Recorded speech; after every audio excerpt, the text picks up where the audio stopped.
Hello guys, আসসালামু আলাইকুম। তো আমি আজকে আপনাদের প্রতিদিনের মতো দেখাচ্ছি চট্টগ্রাম অনন্য আবাসিকে কীভাবে সবজি চাষ করা হয়। তো দেখেন এখানে কী সুন্দর পাইপ দিয়া অটোমেটিক সবজির বাগানে পানি দেওয়া হইতেছে। এখানে দেখেন মূলার শাক আছে, তারপরে যেখানে আছে লাল শাক, ওদিকে আছে সরষা ক্ষেত, তারপরে এখানে আছে মূলার শাক, তারপরে এখানে বিভিন্ন ধরনের শাক আছে যা আপনারা যদি কখনো অন্য আবাসে না আসেন তাহলে বুঝতে পারবেন না।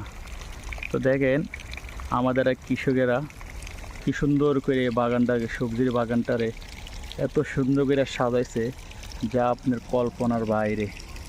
তো দেখেন এই সবজির শাকগুলা অনেক বেশি সুন্দর করার জন্য এই যেখানে পাইপ ফিটিং করে কি সুন্দর পানি দিতে আছে একদম নিখুঁত কইরা, যেহেতু সবজিগুলো সবসময় ফ্রেশ থাকে। ঠিক আছে, এখানে আপনার জৈব সার কিংবা বিভিন্ন ক্ষতিকারক সারগুলো খুবই কম ব্যবহার করা হয়। একদম পিওর প্রকৃতি যেই সবজিগুলা, এগুলাই আপনারা এই চট্টগ্রাম আবাসিক পাবেন। তো আমি রিকোয়েস্ট করতে আছি, আপনারা যারা চট্টগ্রামের ভিতরে আসেন অবশ্যই অনন্য আবাসিক আইবেন। এই বিশাল বড় সবজির বাগান দেখতে পাবেন।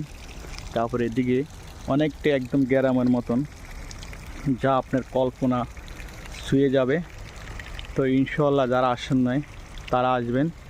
এই ধরনের প্রকৃতি যারা ভালোবাসেন অবশ্যই চট্টগ্রাম অনন্য আবাসিক আইবেন। তো এই ধরনের সুন্দর বিশাল বড় বাগান দেখতে পাবেন যা আপনার কল্পনার বাইরে। দেখছেন কি সুন্দর এরা পানি দিতে আছে, পানির ব্যবস্থা আছে খেতে। তো আপনারা আসেন, আসলে অবশ্যই ভালো লাগবে। থ্যাংক ইউ, সবাইকে ভালো থাকবে।